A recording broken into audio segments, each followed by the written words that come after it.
He walked into the tea shop on a Thursday evening, and within 30 seconds he had already made a decision about the woman across the room. He smiled, pulled out a chair, and began speaking in the measured, direct cadence of a man who expects his words to land exactly where he places them. He told her what he liked, what he expected from a relationship, and where he saw things going if they were honest with each other. She listened. She kept her shoulders relaxed, her hands folded in her lap, her expression soft. She nodded at the right moments. When he finished, he leaned back, convinced they had reached an understanding.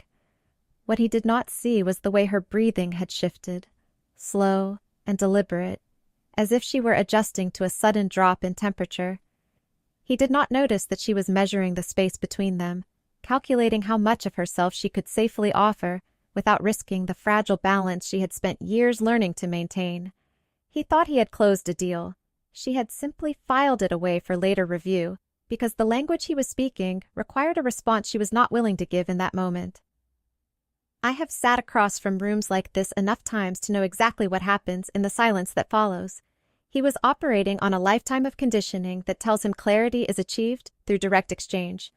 Say what you mean, expect the same in return, and whatever friction emerges is simply the cost of honesty.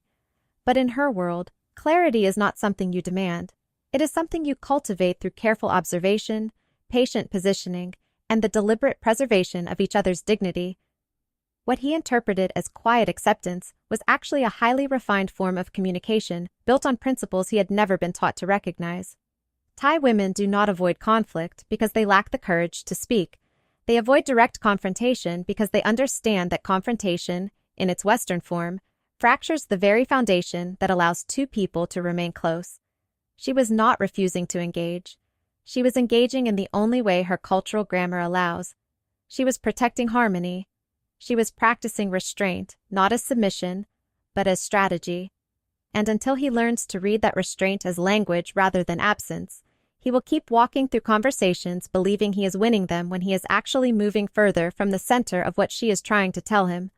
A few weeks later, he returned to her apartment expecting to find his weekend bag already packed, assuming the unspoken agreement from the tea shop was proceeding on schedule. The apartment was immaculate. The air smelled of lemongrass and lightly toasted rice. She moved through the kitchen with a quiet efficiency that offered no opening for discussion. He asked about his plans for Saturday. She asked if he preferred tea or water first. He repeated the question. She answered the original one.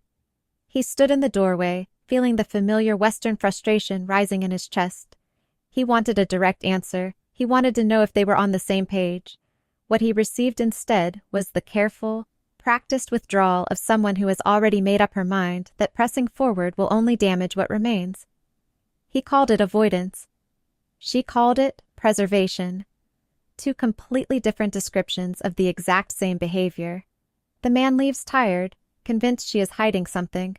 The woman is already exhausted from the effort of keeping the room steady, while someone she cares about insists on shaking it just to prove the floor exists. This is where the real work begins, if he is willing to do it. The concept of Jiayan, cool heart, is often translated as patience, but that translation misses the active discipline required to maintain it under pressure. Jiayan is not passive waiting. It is emotional regulation practiced as a deliberate choice. It is the understanding that heat does not solve problems. It only burns bridges that took months to build. When a Thai woman encounters a man speaking in loud, definitive terms, she does not automatically assume he is wrong. She assumes he has not yet learned how to carry his own weight quietly. She watches how he handles frustration. She watches whether he allows space for someone else to reposition before demanding an answer. She measures his emotional maturity not by how well he argues his point, but by how carefully he holds himself when the point is being challenged indirectly. Krengjai enters here as the complementary force. Krengjai is the active practice of consideration, the constant internal calibration of your own desire against another person's comfort. It is the reason she will agree verbally while pulling away physically. It is the reason she will smile while quietly adjusting her boundaries. She is not deceiving him. She is giving him exactly what the situation can hold without breaking. Most foreign men never see this as generosity. They see it as inconsistency. But inconsistency is a word invented by people who expect communication to arrive in uniform containers. Indirect communication is not a failure of clarity. It is a different architecture of care. The turning point I have witnessed most often arrives not with a dramatic conversation, but with a shift in attention. I remember a man who spent 3 days staring at his phone, waiting for messages that grew shorter and further apart. He finally stopped texting and simply watched her actions instead. He noticed she had stopped sitting on his right side, moving to the armchair near the window. He noticed she no longer reached for his shoulder when passing by in the kitchen. He noticed the careful, almost ritualistic way she arranged his shoes by the door, always pointing them inward, as if creating order to compensate for the disorder between them. He did not demand an explanation.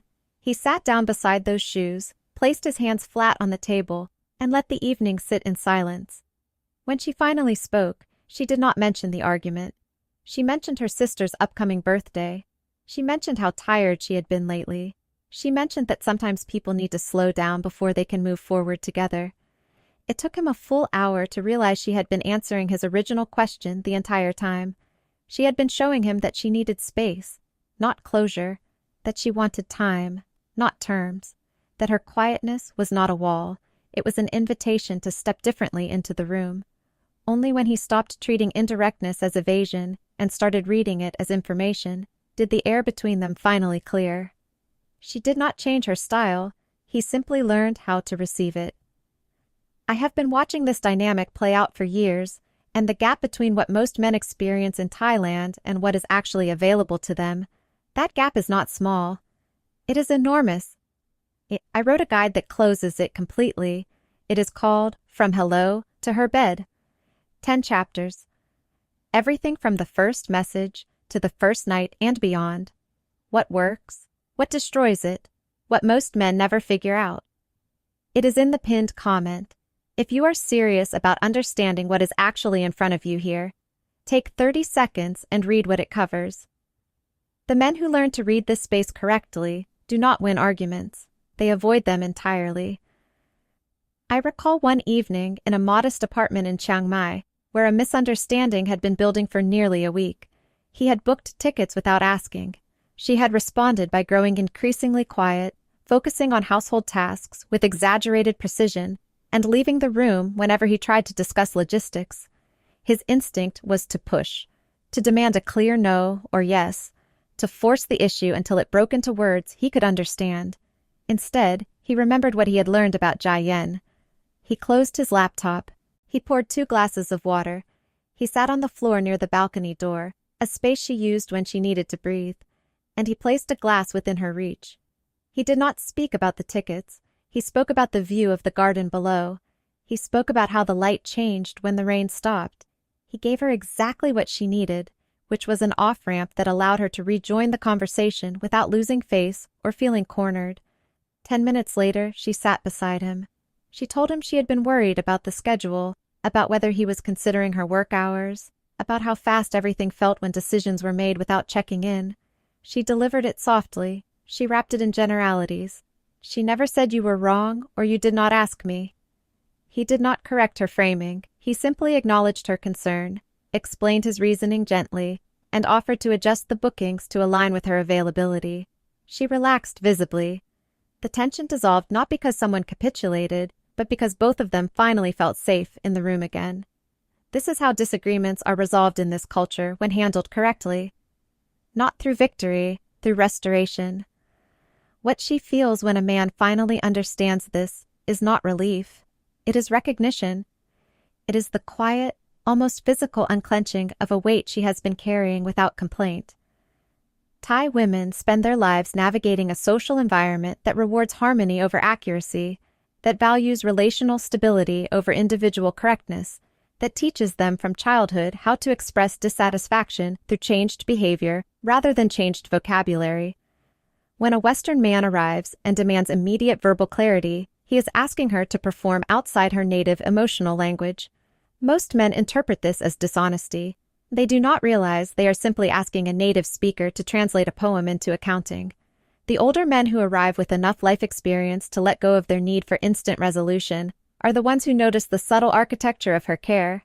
They notice how criticism is delivered through stories about someone else. They notice how disapproval is shown through carefully prepared food served slightly cooler than usual. They notice how affection returns through the simple act of placing a hand on his wrist without looking up at him. These are not passive gestures, they are deliberate signals. They require a man who is willing to stop talking long enough to see what she is already showing. The contrast becomes painfully obvious when you place the older Western man beside the younger ones. The younger men arrive expecting transparency on demand. They treat relationships like open books that should be readable at a glance. They interpret silence as deception, indirectness as manipulation, and patience as hesitation. They ask questions that force their partners into positions of either direct refusal or quiet compliance. When they receive the latter, they call it confusion. They leave convinced the woman does not know what she wants. The truth is far simpler. She knows exactly what she wants. She just refuses to deliver it in a way that forces both of them to lose dignity. Older men who have lived long enough to understand that not every truth needs to be spoken aloud to be validated, they approach these relationships differently. They do not demand proof of loyalty through verbal declarations. They accept it through consistent action. They do not treat Jia Yen as passivity. They treat it as emotional maturity. They do not fight the quiet. They learn to live inside it. And when they do, the women in these relationships respond with a level of openness they rarely show to anyone else. The distance collapses, the rhythm synchronizes, the relationship stops feeling like a negotiation and starts feeling like a shared space. The guide I mentioned earlier, From Hello to Her Bed, covers exactly this, not theory. The actual moves, the actual signals, the actual moments where men either get it right or lose it completely. It is $14. The link is pinned at the top of the comments. The men who read it before they arrive are operating on completely different information than everyone else in the room. I have watched enough of these relationships unfold to know exactly where the line sits. On one side are men who treat indirect communication as a barrier to overcome. They push, they clarify, they demand direct answers, and they wonder why the woman slowly withdraws behind a wall of polite distance. They never realize the wall was built to protect what they were threatening. On the other side are men who learn to step back, to observe, to measure their own certainty against the quiet rhythm of the room they are in. They do not surrender their truth, they simply deliver it gently. They do not abandon clarity. They simply recognize that clarity does not always arrive in sentences. Sometimes it arrives in placement, in timing, in the careful way a cup is set down, in the deliberate choice to sit slightly further away while still remaining in the room. In the moment, a woman finally exhales because she realizes she is no longer being asked to choose between honesty and harmony. You do not have to become Thai to understand this. You only have to be willing to stop treating your native emotional language as the universal standard. The moment a man lets go of the need to control how a conversation unfolds and instead focuses on how the space between them feels, everything changes. She stops performing politeness and starts offering presence. She stops carefully arranging fruit and starts actually resting beside him.